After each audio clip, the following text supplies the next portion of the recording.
maybe police officers with training, but we're still human beings. Not a night goes by that I don't come down those stairs, that I don't look at that door and relive that moment. It was Easter, and it was about 10 o'clock at night, and I heard several shots. It's just shocking. I heard some banging noises downstairs. I came downstairs after retrieving my Walther PPK. As I walked down the stairs, I could see through the frosted glass of the front door that someone was out there. I opened the front door, and as I did so, there were two subjects there wearing hoodies all cinched up, masks over their faces with just their eyes exposed. It turns out that the male perpetrator, Mr. Chapman, had been in the employ of an exterminating company that I had used and taking prescription drugs from customers. So he'd been in this house several times, and obviously he knew what was here, but apparently they thought that my wife and I were elderly and that we probably couldn't defend ourselves. And he was going to perform this little surprise attack on us and commit his robbery. And guess who the surprise was on, right?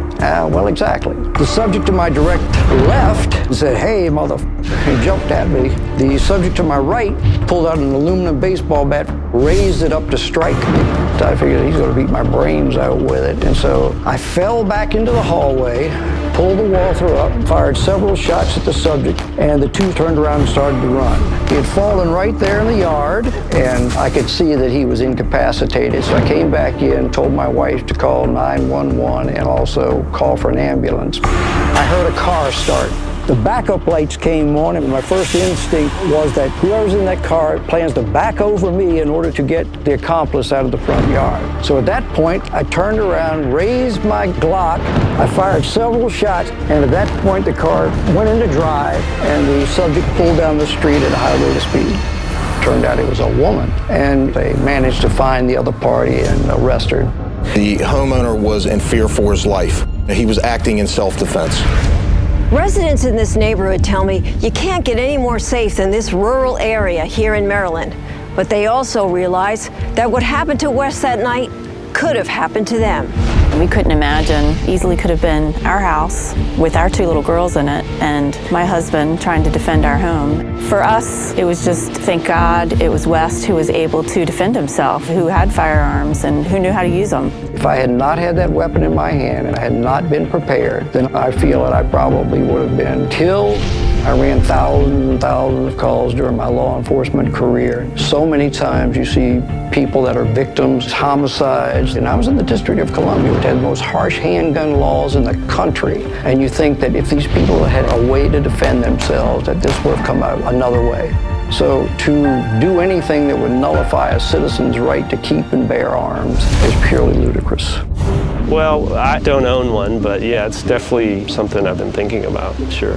I didn't know where the other subject was, and I felt that there was still a danger, so I threw the Walther onto the stairs because it was empty. I walked to my closet where I had a Glock 9mm in the closet, and certainly the fact that I had that additional weapon probably prevented me from being run over. It certainly came in handy.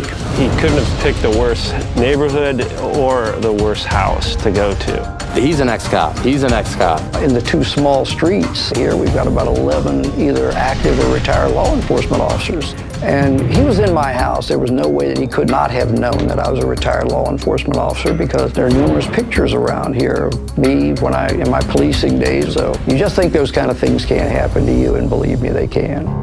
Here you live in the state of Maryland, some of the toughest gun laws on the books. The governor just signed a law, and among other things, it restricts the number of rounds you can have in your ammunition clip to 10. Common sense things that common sense tells us can work. Locking up the bad guys, and it will also ban military assault weapons to save lives. Well, obviously, that restriction wouldn't have helped me that evening because I needed more than 10 rounds that night to defend myself and my wife. You look at the suspect, a long record, no stranger to the police. Being in law enforcement surprise you? No, not at all. Common sense would tell you probably should have been in jail and not banging on my front door with a baseball bat. But that wasn't the case. Criminal justice system, they say it's about rehabilitation, but I saw people come in there and very, very few times did you ever see anyone convicted. State's attorneys would often, just because of the volume of cases, break felonies down to misdemeanors. The misdemeanors were handled as first offenses in a lot of cases when they weren't, and they'd walk out the door so that they can continue to prey on innocent people, and oftentimes they were laughing as they were leaving. As a consequence, you need to protect yourself. The suspect that survived, the woman, she was sentenced to 4 years of a 15-year sentence. You think that was the right thing to do? I don't feel that was the right thing to do. However, she was sentenced to the high end of the guidelines, but I don't think these judges are allowed the latitude that they need to effectively enforce the laws. I think that's not nearly enough for causing such anguish that West has to live with for the rest of his life, and his wife, the trauma that she was put through. Did you go to her trial? I did. I wanted that young lady to look me in the face and see that I was something other than a victim. I might be older and I might have my health problems, but I was still able to defend myself. And I would hope that that thought would play over and over in her mind if she ever decided to perpetrate a crime like that in the future. These politicians that are out of touch with people, they pass these laws and people are starting to take notice. I've been in law enforcement for 42 years now, and I can tell you I never took a gun off of a criminal where it was registered to the criminal. It just seems to me to be a giant attempt to disarm the citizenry. The Second Amendment is not something that government can take away from us. It's in the Constitution. It was put there for a reason, and I damn anybody that thinks that we don't. People who are armed, that's their best defense. Police officers just can't respond quick enough to defend you in those life-threatening situations. You're pretty much left on your own. And once the sanctity of your home's been violated, I don't think you ever feel totally safe there again. Every time we come through this door, there's still blood stains in the concrete that seeped into it and stained it, and that's a constant reminder of that evening on March 31st.